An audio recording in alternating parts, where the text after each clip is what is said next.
Bonjour, je suis Yoann Souris. Je travaille dans les domaines énergétiques et spirituels depuis plus de 20 ans. Je m'attacherai à vous faire découvrir les secrets du bien-être et de la croissance personnelle. Je vous partagerai mes connaissances, mon expérience et mon intuition pour vous aider à vivre une vie plus épanouie. Les podcasts aborderont des thèmes variés allant du domaine de l'intuition à l'amélioration de la confiance en soi en passant par des astuces pratiques pour le quotidien. Chaque épisode est une invitation à explorer votre potentiel et à trouver l'harmonie dans tous les aspects de votre vie.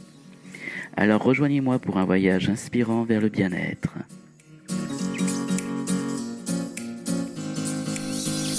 Bienvenue dans ce nouvel épisode du podcast Intuition en éveil. Aujourd'hui, nous allons aborder un sujet fondamental pour mieux appréhender notre faculté intuitive, comprendre l'intuition. Dans cette émission, nous définirons ce qu'est l'intuition et nous explorerons ses mécanismes et son fonctionnement. Alors installez-vous confortablement et laissez-vous guider dans cette découverte passionnante. Mais avant tout, avez-vous déjà eu le ressenti ou le sentiment que quelque chose n'allait pas? Peut-être le sentiment que vous étiez mal à l'aise avec quelqu'un, quelque chose, ou bien quelque part. Pourtant, vous ne pouviez pas vraiment expliquer ce qui vous mettait mal à l'aise. Aucune explication logique à ce sentiment. Commençons par définir ce qu'est l'intuition. L'intuition est une faculté innée qui nous permet de percevoir des informations sans passer par la partie de notre cerveau qui raisonne, qui se trouve dans la logique. On peut la décrire comme une connaissance immédiate, une impression ou un pressentiment ou une certitude intérieure qui surgit spontanément sans que l'on puisse toujours l'expliquer rationnellement. Le mot intuition vient du latin intuitio, qui signifie vue, regard, lui-même dérivé du verbe intuere qui veut dire observer, porter son regard à l'intérieur de nous-mêmes. L'intuition est cette petite voix intérieure qui nous murmure parfois la réponse avant même que notre mental analytique n'ait pu s'atteler à la tâche. C'est ce pressentiment, cette impression fugace qui nous traverse soudain, sans que l'on sache vraiment d'où elle provient. L'intuition est ce guide discret qui nous fait spontanément réagir, sans passer par le filtre de la raison. Elle a souvent été décrite comme une forme de sagesse instinctive, un lien direct avec une intelligence supérieure qui dépasserait notre entendement conscient.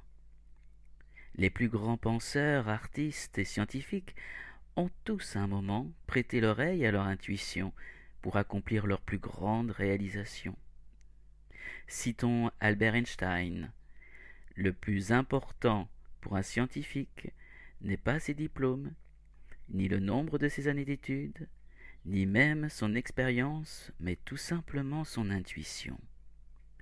Il a aussi dit « Le mental intuitif est un don sacré et le mental rationnel est un serviteur fidèle. Nous avons créé une société qui honore le serviteur et a oublié le don. » Mais comment fonctionne l'intuition? Bien que les mécanismes précis de l'intuition ne soient pas encore entièrement compris par la science, plusieurs théories tentent d'expliquer son fonctionnement. Tout d'abord, il semblerait que notre cerveau traite en permanence une quantité immense d'informations, conscientes et inconscientes. L'intuition pourrait être le résultat d'un traitement rapide et inconscient de ces données, qui aboutirait à une prise de décision ou une prise de conscience soudaine, sans que notre conscience rationnelle n'ait eu le temps d'analyser tous les éléments en jeu. Une autre théorie suggère que l'intuition serait liée à notre système nerveux autonome, qui gère nos réactions instinctives et émotionnelles. Notre corps réagirait ainsi aux stimuli de notre environnement de manière instinctive, en déclenchant des sensations physiques ou émotionnelles qui nous alertent sur une situation donnée. Enfin, certaines approches spirituelles considèrent que l'intuition est une forme de connexion à notre âme, à notre guide intérieur, ou à une forme de sagesse universelle qui nous transmet des informations et des guidances pour notre bien-être et notre évolution personnelle. Alors voyons maintenant quels sont les mécanismes de l'intuition. Pour mieux comprendre comment fonctionne notre intuition, il est important de distinguer deux aspects complémentaires: la réception et l'interprétation des informations intuitives. L'intuition, telle une mosaïque complexe, se construit pièce par pièce à partir d'informations disséminées. Imaginez un puzzle dont chaque fragment représente une sensation de goût dans votre bouche, un mouvement dans votre tête, un semblant de dessin dans votre tête, ou une émotion ressentie. Assemblées avec soin, ces pièces forment un tableau cohérent, éclairant notre compréhension du monde. La réception des informations intuitives peut se faire de différentes manières selon nos prédispositions et nos sensibilités personnelles. Certaines personnes perçoivent leurs intuitions principalement sous forme de pensées ou de voix intérieures, tandis que d'autres ressentent plutôt des émotions, des sensations physiques ou des images mentales. Il est essentiel d'apprendre à reconnaître et à accueillir ces manifestations intuitives pour pouvoir les utiliser à bon escient. L'interprétation des informations intuitives est la deuxième étape du processus. Une fois que nous avons perçu une intuition, il est important de l'analyser et de l'interpréter correctement pour en tirer des conseils et des guidances utiles.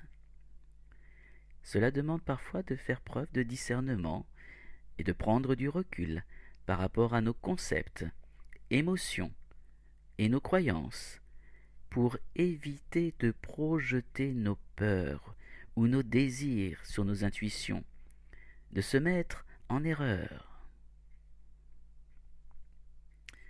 Alors, avec mes propres mots, pour moi, l'intuition est cette faculté à appréhender le monde par d'autres voies que celles de la pensée rationnelle.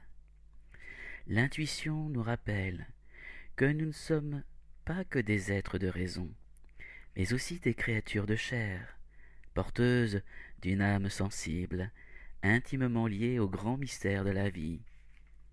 Elle fait appel à notre part de rêve, d'imagination pour se frayer un chemin dans les méandres de notre psyché. Comme ces papillons de nuit que l'on ne peut saisir que du coin de l'œil, l'intuition réside dans ces zones d'ombre, ces franges brumeuses où la conscience hésite à s'aventurer. Suivre son intuition, c'est accepter de se laisser porter par le fleuve tumultueux de l'existence, plutôt que de vouloir sans cesse le domestiquer. C'est faire confiance à cette intelligence secrète qui sommeille en chacun de nous et qui n'attend que le bon moment pour se réveiller. L'intuition reste un de ces grands mystères qui défient encore notre compréhension. Bien que la science commence à en percer les rouages, elle conserve cette aura énigmatique, ce pouvoir de nous émerveiller par ces accès de clairvoyance parfois déroutants. Apprenons donc à l'écouter, cette voix venue des profondeurs, ce murmure ancestral qui fait écho en chacun de nous, que ce soit pour trancher dans une situation complexe ou pour nous rappeler d'où nous venons vraiment. L'intuition reste ce phare discret qui peut éclairer notre route dans la grande nuit de l'existence. Je vous remercie de m'avoir écouté et je vous donne rendez-vous très bientôt pour un nouveau podcast. Vous pouvez vous rendre sur mon site internet johan-souris.fr, sur Facebook Johan Souris ou bien sur Instagram Intuition en éveil. D'ici là, prenez soin de vous et à bientôt.